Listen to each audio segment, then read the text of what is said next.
আজকের ভিডিওটা একটু ব্যতিক্রম, বসে পানি খেলে দিব কি ছোট্ট গিফট। আসেন দেখি কে কে বসে পানি পান করে। আসসালামু আলাইকুম, একটু দাঁড়ান, একটু পানি আমাদের তরফ থেকে। আচ্ছা আচ্ছা, বসে খেতে পারেন চাইলে। দর্শক, আজকের প্রোগ্রামটাই এমন, আমরা রাস্তায় যাকে দেখি পানি খাওয়াবো। থ্যাংক ইউ সো মাচ, ধন্যবাদ। ভালো থাকবেন। ভাই পানি দেন ভাই, আমরা আজকে পানি খাওয়ার একটা ভিডিও করতেছি। যারা কষ্ট করে হেঁটে যাচ্ছে তাদেরকে পানি খাওয়া। আপনিও পানি খান ভাই, একটু কষ্ট করে বসে খান, বসে খান। দর্শক, আজকের ভিডিওটাই এমন, আমরা দেখবো কে কে বসে পানি পান করে। বসে পানি পান করে এটা নবীদের সুন্নাহ। ভালো আছেন ভাইয়া? আসসালামু আলাইকুম। আপনি আমার ভিডিও দেখেন? ভিডিও দেখি তো। থ্যাংক ইউ সো মাচ ভাই, আপনাকে আমি একটু পানি পান করাই। এই হচ্ছে এনাফ ভাই, আপনি পানিটা পান করেন।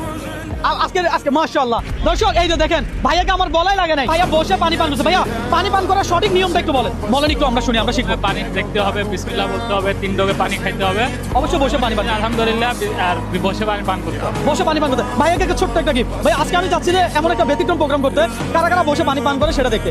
ভালো থাকবেন। আজকের প্রোগ্রামটা কেমন? আলহামদুলিল্লাহ, অনেক ভালো। এই সুন্নতটা আসলে আমাদের প্রত্যেকটা মুসলমানদের জানা দরকার। পানির সঠিক নিয়মটা জানা দরকার। যদি আমরা বসে পানি পান করি, আমাদের শরীরে অনেক ফায়দা।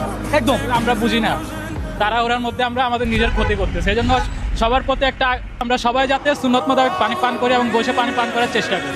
দর্শক, আজকে উদ্দেশ্যই আমার এটা, আমরা চাই নবীদের সুন্নাহগুলো যেন জিন্দা হোক। আমি ভিডিও করছি, আপনারা ভিডিওটা শেয়ার করবেন। ভাইয়া ধন্যবাদ।